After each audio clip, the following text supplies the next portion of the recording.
Alright, saya dengan Abang Hafiz kita dalam bagi guys. Kita tengah ronda-ronda kita punya persiapan Padang Selangor Amateur Open kita yang akan berlangsung pada 16 hingga 18 Oktober. Yeah, bang. Kita berhenti kejap bang, kita tengok keadaan Padang ni. Mari kita tengok. Bang, macam mana keadaan Padang sekarang ni? Green dah tentu cantik. Betul. Fairway pun cantik.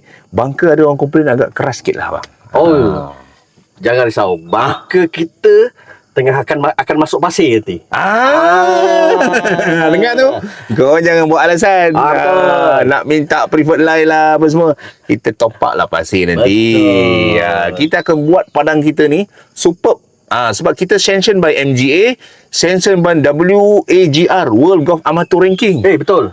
Jadi kita kena siapkan Padang dengan standard yang baik, sama standard dengan MGA punya standard. So setiap Padang kita akan tanda kan. Betul. Kita akan tengok mana gur. Kita buat permainan itu fair bagi semua orang yang bertanding. Ya, betul. Itulah hajat kita. Jadi insya-Allah kita mengharapkan pasir kita akan sampai sebelum pertandingan.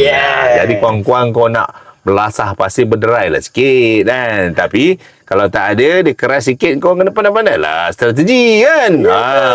Kalau diorang belum join kita pesan kat diorang daftar cepat-cepat. Kan. Bukit Beruntung ni bilik tak banyak, cuma 100 bilik ke betul tadi kan. Jadi kalau 100 bilik kali 4 orang, boleh share 4 orang. Tak ada masalah.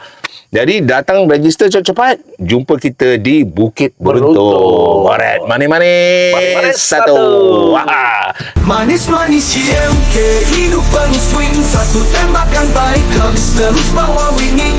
Dalam lapangan ini, tak ada istilah dan setiap pukulan berarti setiap langkah penting. Makan